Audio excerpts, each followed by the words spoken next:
नमस्कार, news state Madhya Pradesh Chhattisgarh में आपका स्वागत है। मैं हूं आपके साथ लोकेंद्र त्यागी। कार्यक्रम में बात मध्य प्रदेश की, जहां 7 मार्च से विधानसभा का बजट सत्र शुरू होने जा रहा है। इस बजट सत्र को लेकर पक्ष और विपक्ष दोनों आमने सामने हैं। सरकार जहां पहले से बेहतर बजट पेश करने का दावा कर रही है, तो वहीं विपक्ष बजट से पहले ही नाउमीदी जाहिर कर रहा है। इस बार का बजट 2023 को ध्यान में रखकर तैयार किया गया है। बजट में रोजगार, महंगाई और गौ रक्षा से लेकर धार्मिक स्थलों के विकास तक पर फोकस है, ताकि सभी वर्गों को बजट से कुछ ना कुछ मिल सके। ऐसे में सवाल है कि शिवराज सरकार के बजट में इस बार क्या कुछ नया हो सकता है और जो बातें निकलकर सामने आ रही हैं वो कितनी सही हैं। आज इसी पर करेंगे चर्चा। कुछ खास मेहमान भी हमारे साथ जुड़ेंगे, लेकिन उससे पहले आज की रिपोर्ट आप देखिए। मध्य प्रदेश विधानसभा का बजट सत्र 7 मार्च से शुरू होने जा रहा है। वहीं 9 मार्च को सदन में बजट पेश होना है, लिहाजा इसे लेकर सरकार अपनी तरफ से पूरी तैयारी भी कर रही है। दरअसल आने वाला साल चुनावी है, जिसके चलते सरकार की कोशिश है कि इस बार के बजट में आम जनता को ज्यादा से ज्यादा फायदा दिया जा सके। सरकार इस बार बच्चों के लिए अलग से चाइल्ड बजट लाने जा रही है। इसमें बच्चों से जुड़ी अलग अलग योजनाओं का जिक्र का अनुमान है। इस बार के बजट में 2000 करोड़ रुपए धर्म के लिए रखने का अनुमान है। कांग्रेस सरकार में इसे लेकर 6 करोड़ रुपए रखे गए थे। अनुमान है कि सरकार गायों पर भी 90 करोड़ रुपए का बजट रख सकती है। उद्यम क्रांति योजना में 1 लाख लोगों को रोजगार दे सकती है सरकार। लाडली लक्ष्मी योजना के अंतर्गत 5000 रुपए सालाना देने का प्लान। इस बार का कुल बजट लगभग 2,47,000 करोड़ रहने का अनुमान है। बजट को लेकर संसदीय कार्य मंत्री नरोत्तम मिश्रा का कहना है कि मुख्यमंत्री शिवराज सिंह चौहान का लंबा अनुभव है, जो सरकार को हमेशा काम आता है। बजट हर बार कई खास होता है और हमारी सरकार, हमारे मुख्यमंत्री जी को लंबा अनुभव है।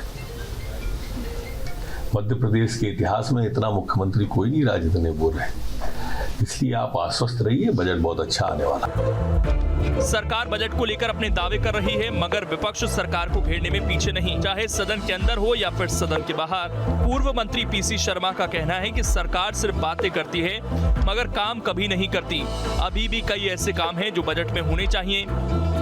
बेरोजगारों को रोजगार मिले, इसे लेकर सरकार बजट में रोजगार के नए अवसर दे। कोरोना काल में बिजली के बढ़े हुए बिल माफ करे। कर्मचारियों की 9 मांगों को माने सरकार। कर्मचारियों का एरियर और बकाया डीए सरकार दे। दूध, बिजली और पेट्रोल डीजल के दाम कम करे सरकार। किसी भी तरह का टैक्स ना लगाए सरकार। ये चाइल्ड बजट लेके आ पाएंगे न बुजुर्गों का बजट लेके आ पाएंगे। इनसे एक ही हम लोगों की मांग है कि रोजगार उन्मुखी बजट हो। मध्य प्रदेश के युवाओं को 75% रोजगार यहीं मिले। वो कैसे मिले, वो बजट में आना चाहिए। डीजल, पेट्रोल, रसोई गैस के भाव कम करें, वेट टैक्स कम करें, बिजली के बिल कोरोना काल में जो लंबे लंबे आ गए हैं वो माफ़ करें। जो आने वाला साल चुनावी है, लिहाजा ऐसा लग रहा है कि इस बार पक्ष हो या विपक्ष, दोनों ही सदन में एक दूसरे पर हमलावर नजर आने वाले हैं। सरकार की कोशिश होगी कि जनता के लिए कुछ काम हो सके, तो वहीं कांग्रेस की कोशिश होगी कि जनता के जरूरी मुद्दे सदन में उठा सके। मध्य प्रदेश विधानसभा का बजट सत्र कुछ ही दिनों में शुरू होने जा रहा है। ऐसे में सरकार का कहना है कि इस बार का बजट पिछले बजट से बेहद खास होगा। इस बार के बजट में चाइल्ड बजट के साथ साथ धार्मिक चीज़ों से जुड़ी हुई जितनी भी चीज़ें हैं उसके लिए तकरीबन 2000 करोड़ रुपए का बजट अलग से होगा। वहीं कांग्रेस का कहना है कि सरकार को बेरोजगारों के लिए, बढ़ते हुए बिजली के बिलों के लिए, इसके साथ जितने भी कर्मचारियों के मुद्दे हैं उन सभी का बजट प्रावधान में रखना ही होगा। आगे देखना बेहद दिलचस्प होगा कि वित्त मंत्री जब बजट पेश करते हैं तो उसमें क्या कुछ निकल कर आता है। वीडियो अनवर के साथ शुभम गुप्ता, न्यूज स्टेट भोपाल। और चर्चा करने के लिए 3 खास मेहमान इस वक्त हमारे साथ जुड़ गए हैं। परिचय करा देता हूं। जयंत वर्मा जी हैं, वरिष्ठ पत्रकार हैं। नेहा बग्गा जी हैं, प्रवक्ता हैं बीजेपी की। और अजय सिंह यादव जी हैं, प्रवक्ता हैं कांग्रेस के। आप तीनों का बहुत बहुत स्वागत है। नेहा बग्गा जी, जब बजट पेश होने जा रहा है मध्य प्रदेश का, तो उस समय स्थिति जो पूरी दुनिया में चल रही है, युद्ध की स्थिति है, उससे एक संशय सरकार के अंदर भी होगा कि हम बजट तो आज पेश कर देंगे या 2-4 दिन में कर देंगे, लेकिन उसके बाद महंगाई किस तरह की होगी, क्या फर्क पूरी दुनिया के ऑर्डर पर पड़ने वाला है, वो सब चीज़ें जहन में रखते हुए इस बार का ये बजट होगा। क्योंकि कोविड के समय में भी हमने जो चीज़ें सोच कर चले थे, फिर वो सारा प्लान बदलना पड़ा। निश्चित ही लोकेन जी, जिस प्रकार की परिस्थितियां बन रही हैं वो भी ध्यान में होगा। और जो पिछले 2 साल से हम देख रहे हैं कोरोना की महामारी, जिसकी वजह से अन्य सारे काम एक तरीके से रुक गए, जो डेवलपमेंट के काम थे उनकी गति धीरे हो गई। और जिस तरीके से हमको इंफ्रास्ट्रक्चर डेवलप करना चाहिए था या जॉब्स क्रिएशन की बात थी, बहुत सारी चीजों पर हमने देखा है कि लगातार उस पर असर पड़ा है। और आपने अभी युद्ध की बात की, युद्ध के अलावा भी जब नेचुरल कैलामिटीज आती हैं तो हमारे ऊपर कई सारी जो भार हैं वो पड़ने लग जाते हैं। उदाहरण के तौर पर 7% हम अपना ईटेबल जो ऑयल है वो अन्य देशों से लेकर आते हैं, चाहे अर्जेंटीना हो चाहे इराक हो, तो इन सब चीजों पर भी एक असर पड़ता है। पर मुझे लगता है कि एक गति देने वाला बजट होगा ये मध्य प्रदेश के लिए। और जिस तरीके से केंद्र का भी बजट आया है, केन बेतवा परियोजना के बारे में हमने सुना ही है कि किस तरीके से उसमें राशि दी गई है, उसका काम जो है गति पकड़ने के लिए लाया गया है। उसी प्रकार से चाहे महिला सुरक्षा हो, चाहे युवा हो, चाहे रोजगार हो या फिर इंफ्रास्ट्रक्चर हो, सभी को ध्यान में रखते हुए कांग्रेस पार्टी लेकिन ये कह रही है कि शिगुफे छोड़े जा रहे हैं, हर बार कुछ ना कुछ नया करने की बात कही जाती है और इस बार चाइल्ड बजट की बात की जा रही है। ये शिगुफे से ज्यादा कुछ नहीं है। नहीं, देखिए, कांग्रेस पार्टी विपक्ष में है और मुझे लगता है विपक्ष में होने के नाते जरूरी नहीं है कि आप हमेशा उल्टा सीधा बोले या सरकार के लिए अपशब्द बोले तभी आप विपक्ष में हैं और विपक्ष की भूमिका में दिखाई देंगे। पर ये जो नकारात्मक इनका एक जो प्रोपेगेंडा चलता रहता है लगातार, अभी बजट आया भी नहीं है और जिस तरीके से बातें होने लग गई हैं, इससे अच्छा ये होगा और जनता भी उसी को पसंद करेगी जब कोई कंस्ट्रक्टिव सुझाव लेकर कांग्रेस आएगी। आप देखिए कि लगातार मध्य प्रदेश की गति के लिए चाहे सीएम राइस स्कूल की बात हो या इंफ्रास्ट्रक्चर की बात हो, अभी वर्ल्ड क्लास स्टेशन हमने देखा ही कोरोना काल में जिस तरीके से कमलापति स्टेशन बनकर तैयार हुआ है, आज विश्व भर में उसकी चर्चा है। और अनेक चीजें ऐसी हैं जो बजट में इस बार आपको दिखाई देंगी। अजय सिंह यादव जी, अभी तो बजट आया नहीं सर, पहले से इतनी नाउमीदी क्यों? देखिए लोकेन जी, मध्य प्रदेश में कांग्रेस पार्टी चाहती है कि प्रदेश सरकार जनता के हित में बजट पेश करे, जुमलेबाजी ना करे। जनता अब जुमलेबाजी और सच्चाई में अंतर पहचानने लगी है। हमारी भारतीय जनता पार्टी सरकार से कुछ प्रमुख मांगे हैं। कोरोना काल में 51,000 रुपये की राशि देने की घोषणा सरकार द्वारा की गई थी, जिनके परिजनों की मौत हुई, उसके लिए बजट में प्रावधान होना चाहिए। मध्य प्रदेश में शिक्षक व्यवस्था चरमरा गई है। अतिथि शिक्षकों को नियमित करने के लिए, अतिथि विद्वानों को नियमित करने के लिए इस बजट में प्रावधान होना चाहिए। रोजगार के लिए कॉन्क्रीट योजना होना चाहिए। बैंकों से कर्जे देना कोई रोजगार व्यवस्था नहीं होती है जिसकी सरकार अपनी पीठ थपथपाने लगती है। प्रदेश में महिला सुरक्षा के लिए कदम उठाए जाना चाहिए, बच्चों की शिक्षा के लिए कदम उठाना चाहिए। आप बताइए, दुखद है कि यूक्रेन जैसे छोटे से देश में हजारों बच्चे जा रहे हैं। अगर मध्य प्रदेश की सरकार शिक्षा की व्यवस्था मध्य प्रदेश में मेडिकल कॉलेजों में बढ़ा दे तो मध्य प्रदेश में ही बच्चों को सुविधा मिल जाएगी, लेकिन इस दिशा में सरकार का कोई ध्यान नहीं है। रजिस्ट्री शुल्क पूरे देश में, स्टाम्प पंजीयन देश में सबसे ज्यादा मध्य प्रदेश में है, जो कि 11-12% लगता है, उसको कम किया जाना चाहिए। कोविड काल की बात प्रदेश की जनता से भाजपा के नेता कहते हैं, लेकिन कोविड से तो जनता लड़ती रही। सरकार ने क्या रियायत दी कोविड में? ना बिजली के बिल, ना कॉरपोरेशन टैक्सेस, ना किसी तरह के कर, सभी तरह के कर जनता के ऊपर थोपे गए।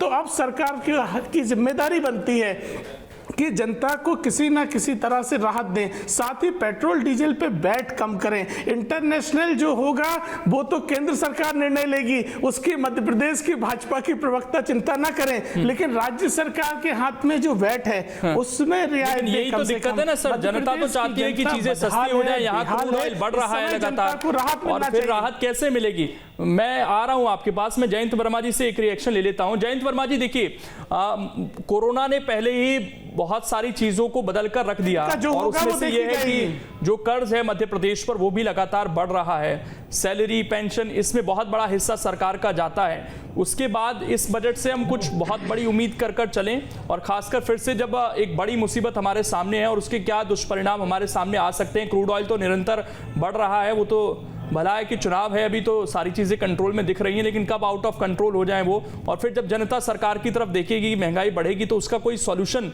दिख रहा है फिलहाल की स्थिति में आपके?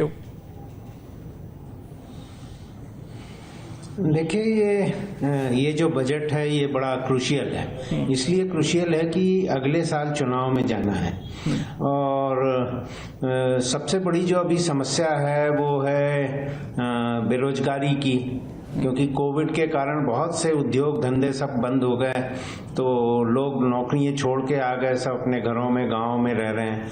और गांव में यदि हैं तो ग्रामीण अर्थव्यवस्था भी डावाडोल है, बिल्कुल किसानी की हालत बड़ी खराब है।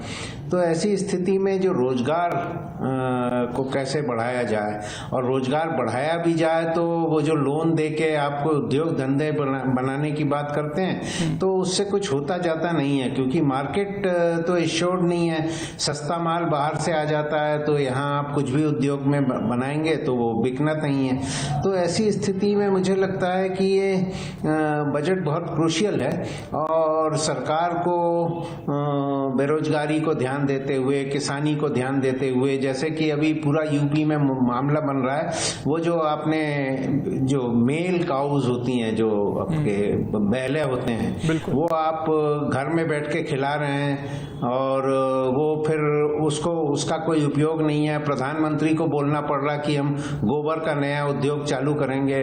तो ये तो बात बहुत पहले से हो रही है कि ऐसा होना चाहिए, पर सरकार ने यहाँ कुछ किया नहीं है। तो ये सारी समस्याएं हैं। किसानी की पूरी अर्थव्यवस्था उसके कारण डगमगा गई है। पेंशन की एक मामला है, तो हालांकि पेंशन में 3-3.5 लाख लोग ही कवर होंगे जो वो पुरानी पेंशन लागू करेंगे, पर वो भी एक मुद्दा है कि उस पुरानी पेंशन को फिर से रिवाइव करें जो अटल बिहारी वाजपेयी जी के जमाने में खत्म हो गई थी। तो मुद्दे तो बहुत सारे हैं। भ्रष्टाचार का मुद्दा है। भ्रष्टाचार इतना है कि कोई दफ्तर में कोई काम बिना पैसे के होता नहीं। सीएम हेल्पलाइन में लोग शिकायत करते हैं, वहाँ की कोई सुनवाई नहीं है। वहाँ वो पता नहीं आउटसोर्स किया है, वो क्या बोलते हैं क्या नहीं बोलते हैं, वहाँ पे कोई वहाँ धनधोरी नहीं है वहाँ पर। तो इस पे कोई कंट्रोल नहीं है। मतलब स्थिति है कि राजस्व का जो मामला है, तो वो लैंड रिकॉर्ड का जो मामला है, सीमांकन का मामला है, नामांतरण का मामला है, वहाँ पे तहसील से लेके और वो पटवारी से लेके, आरआई से लेके, तहसीलदार से लेके, एसडीएम से लेके, अब ये सारे के सारे बिना पैसे के कोई काम ही नहीं करते हैं। हर कोई परेशान है इससे। तो मुझे लगता है कि इन सब चीजों को यदि ध्यान नहीं देंगे तो फिर ये सरकार फिर बड़ी मुश्किल में जाएगी, क्योंकि जो महंगाई है और किसानी की मुद्दा है, यदि ये मुद्दा हल नहीं हुआ तो नेगेटिव वोटिंग होगी और उससे कोई रोक नहीं सकता है। नेहा जी, ये बड़ी समस्या है क्योंकि जल्द ही चुनाव भी सिर पर हैं और उससे पहले जनता को बड़ी उम्मीद है और सरकार को भी, क्योंकि लोगों के बीच जाना है तो कुछ राहत तो देनी पड़ेगी। और मैं अभी आंकड़े पढ़ रहा था, आमदनी का हर साल करीब 12% सिर्फ ब्याज में देना पड़ता है। तो अगर एक लोन का चक्कर है तो वो भी एक पॉजिटिव हम अर्थव्यवस्था चल रही है उसे नहीं कहा जा सकता है, बशर्ते वो डेवलपमेंट के कार्य में लग रहा है तो ठीक है, लेकिन सैलरी देने में, पेंशन देने में या दूसरी तरह की योजनाओं में अगर वो पैसा जा रहा है तो शायद वो वापस लौट कर नहीं आएगा। ये बड़ी चुनौती है इस वक्त सरकार के सामने कि कैसे महंगाई को कंट्रोल करते हुए ये सारी चीजें पॉसिबल हो पाएंगी। निश्चित ही लोकेन जी, चुनौतियां हैं, क्योंकि मैंने आपसे कहा कि कोरोना का पैंडेमिक भी बीच में जो लगातार चलता ही आ रहा है हमारे बीच में, उसकी वजह से सिर्फ मध्य प्रदेश नहीं, देश नहीं अपितु विश्व प्रभावित हुआ है। अभी हम इंटरनेशनल एक देख ही रहे हैं युद्ध, जिस प्रकार की स्थितियां बनी हुई हैं।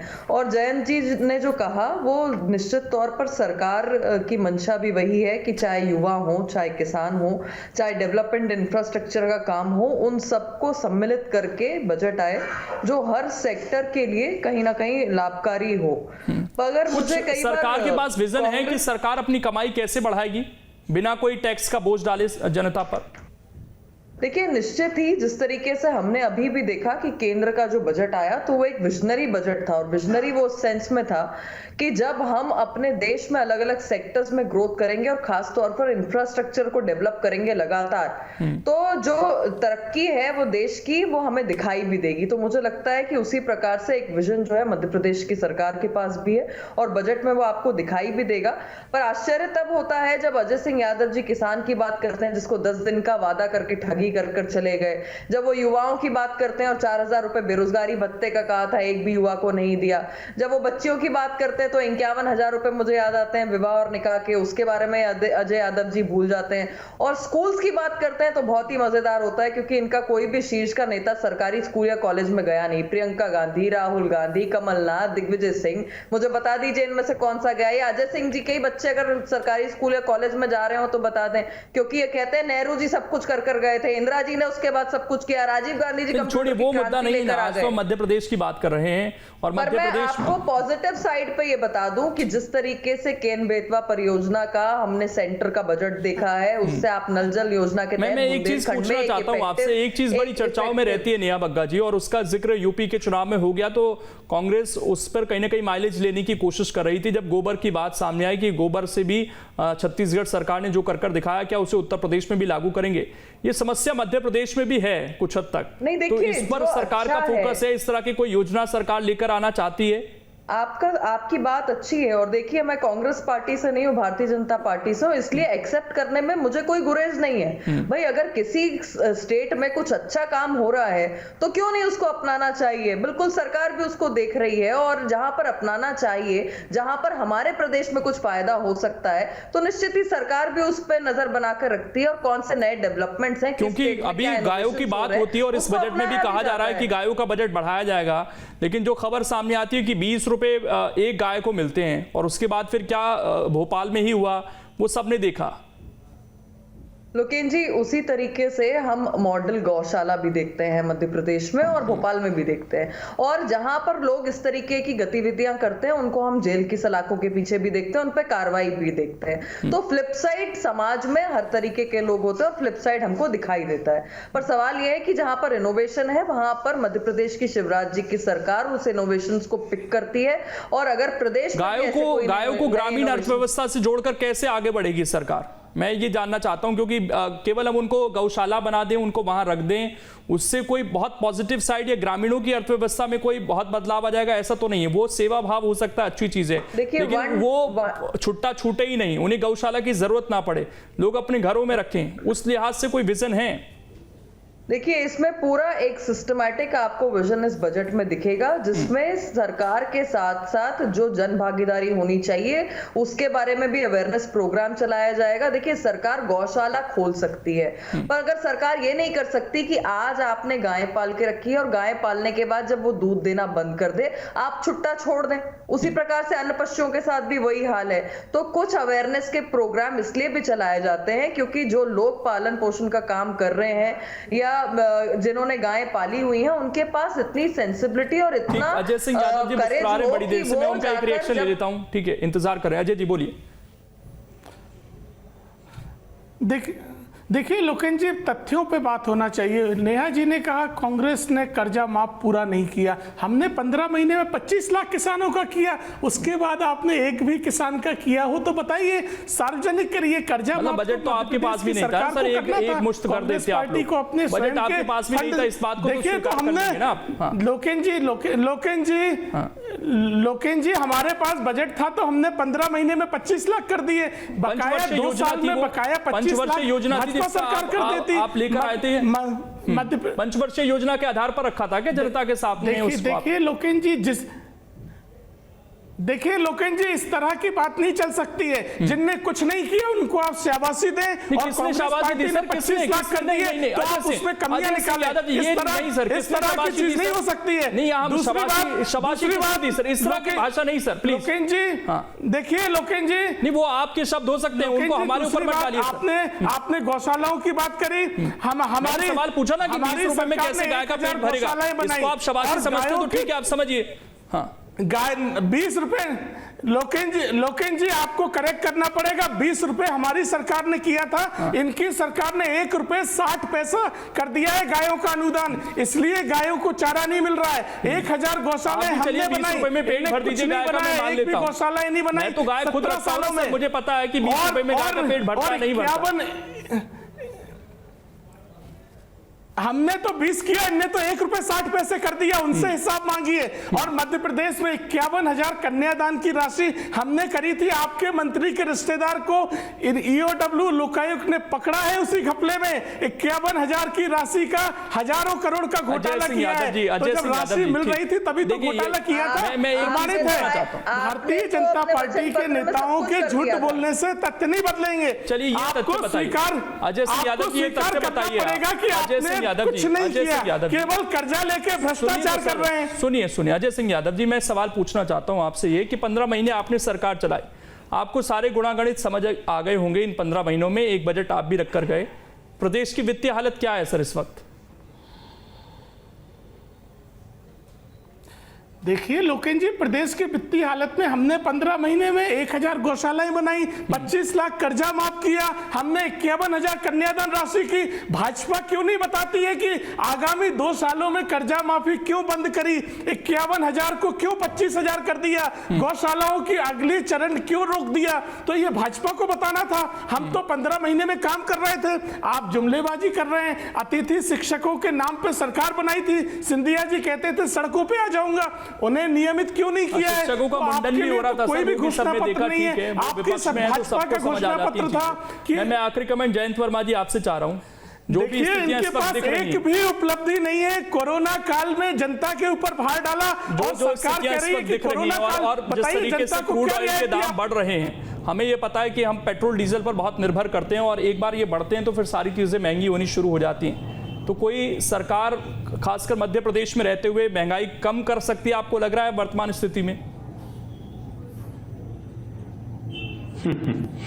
मुझे नहीं लगता कि महंगाई जरा भी कम होगी, क्योंकि इनके कंट्रोल की बात नहीं है। और महंगाई जो है ये राष्ट्रीय, जो हमारे राज्य स्तर की बहुत सी नीतियां हैं वो उससे नहीं चलती हैं, ये पूरे नेशनल लेवल की, इंटरनेशनल लेवल के पूरे मामले हैं।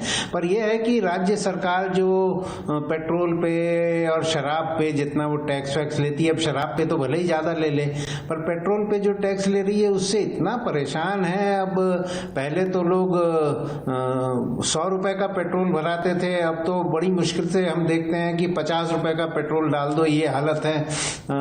और मैंने पेट्रोल के दाम इस कदर बढ़ गए हैं और उसके कारण सारी चीजें बढ़ती जा रही हैं। तो और ये जो अभी लड़ाई होने वाली है, अभी मतलब जो चल रहा है यूक्रेन और रूस के बीच में, इसका भी काफी असर होगा।